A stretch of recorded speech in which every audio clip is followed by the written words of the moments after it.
the Jim and Terry Show, coming to you from the bunker in Caucasian. We haven't used that phrase for a while, but I don't know. You need it now. We're gonna use it now because there is a war going on. America started the war, or maybe Israel started it. Or it doesn't matter who started it. Both of them are in cahoots at this point, and they're trying to drag NATO into it. And NATO doesn't want to go. NATO doesn't want to go, and part of the reason is simply NATO was not consulted. So you didn't consult us. You didn't ask our opinion. And you want us now to participate when you find yourself in difficulties. In what is deemed an illegal war. Well, this was what England said, and then Trump tore a strip off everybody in England.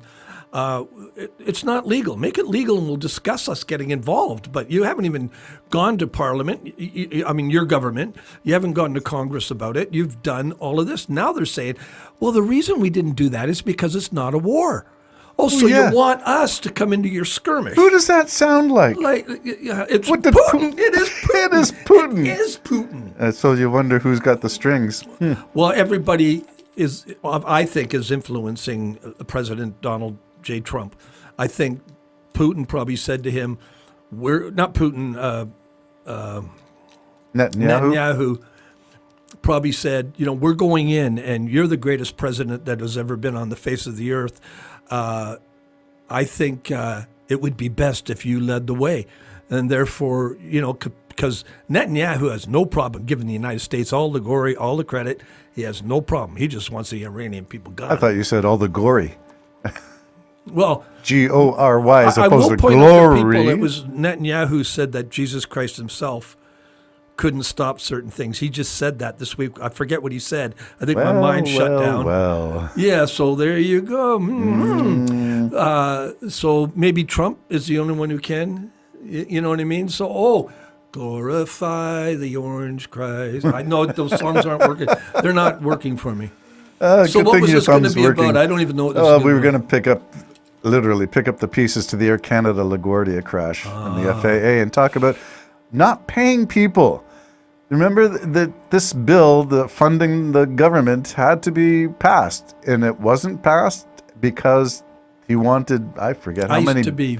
Well, he wanted ICE and an extra couple of $100 billion for the military. So $200 billion for a skirmish. It's not even a war. Was that the word that he used? Skirmish. No, not a skirmish. What is it when you go on a little trail, walk the trail? A foray? No, something a wandering? like that, though. Yeah, exploration? Just a little, expedition? Yeah. Okay, lots of things. Expedition. But it is just like Putin. It's not a war. It's what did he call it? I can't even remember what Putin's term was. Well, now he says excursion. Excursion. No, excursion. I guess that is what it'd be. You go snorkeling. Let's go on a little excursion here, and we'll go snorkeling with the Marines. And so we'll take 4 aircraft, 4 battle groups, and battle groups, and we'll go on a little excursion. But it's not a war. Therefore, you can't charge him with war crimes because it's not a war. So he declares war without it being a war. Unbelievable. Okay, well, the impact. Now I told you what I thought could possibly happen. Yes. The big one. Duke Nukem. And that's hard to believe, to think that the United States would ever do that again, first, for no reason. The first time, I understand the reasoning. This time, I would not understand the reasoning. No, because we know. Yeah, and so I can see him finding a more remote place, dropping a nuclear bomb, maybe the smallest one they got, and then declaring victory and pulling out. But the child will still be born. Oh, boy. Oh, boy. There's that variety of nuclear devices, and one of them is called a strategic. They used to call them neutron bombs, where it kills the people. Battlefield nuke. Kills the people within it was, a 50-mile radius, and leaves all the equipment just irradiated, but nobody alive to operate them. Oh, this is what a word.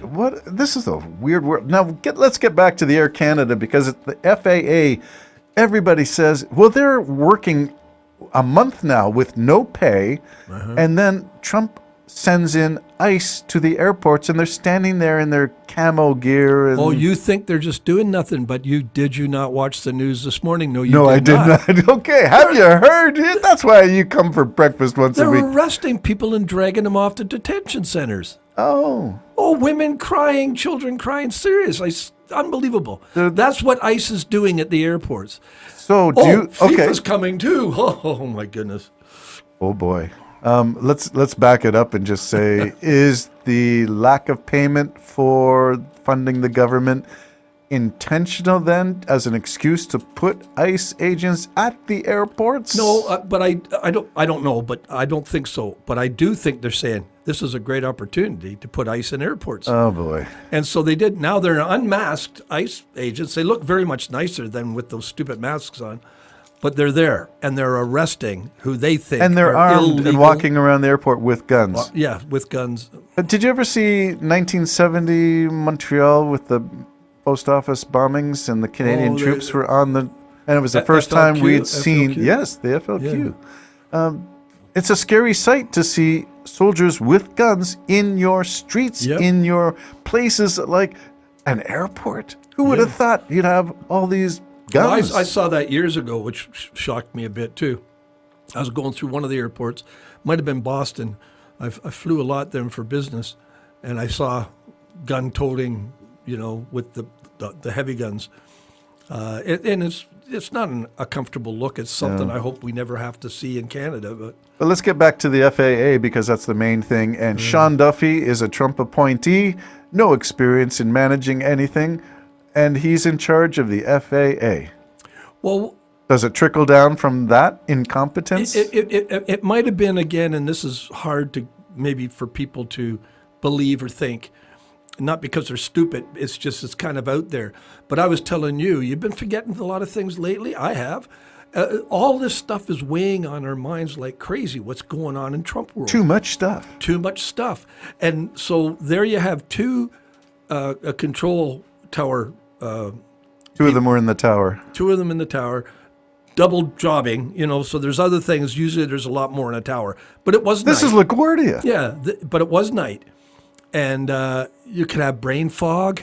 Anything can happen when people are overworked. And we know the tower people are like, 12-hour shifts? And you got people's lives in your hand. That guy still stayed on the work after that. How much stupider is that? Where this guy is now depressed. You could tell by the conversation, oh, I screwed up. Oh, don't worry about it. You did your best. Yes, you did, buddy. You did your best. We know you don't want to kill anybody. But something really badly went wrong because of negligence, not on your part, but on the fact that you're trying to get this job done with not enough staff. And now you're trying to have safety at airports with not enough staff. So there's a 4-hour wait, I think, in Houston. 4 hours. So you know how you usually have to get there 3 hours anyways? One guy got there 12 hours ahead of time because the day before or 2 days before he missed his flight. And all because of, unreasonable requests. It's blackmail.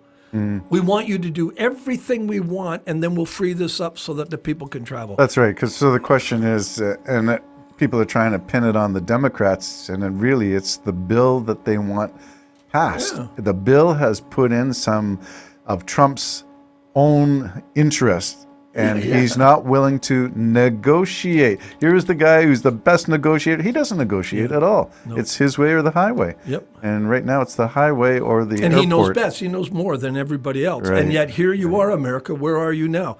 How's life right now as opposed to what it was 1 year ago? This is your guy unleashed. Now, when he becomes king, which I think is the goal, your life is going to be miserable because he don't care. As long as he's rich, as long as he's a dictator, and let's face it, he's following all the plans of Putin, all the plans of Netanyahu. That's the plans he's following. You're screwed, America, if you do not get a new president elected. Elected. I did not say I want any harm. Shall I quote a scripture verse for you, just to show I can do it? Where there is no vision, the people perish. Yeah. There is no vision. Trump's never had a vision. He didn't have a plan. He didn't have anything good to offer people, so he's going to create, you said it yourself, chaos, with a K. Yep. Chaos. And blame somebody else. Didn't Maxwell Smart have to deal with chaos? I'm sorry, I got a call on my shoe right now. Oh no, my shit. Chief, is that? Cone of silence, Max. Bye-bye for now. It's complicated, this relationship I have with my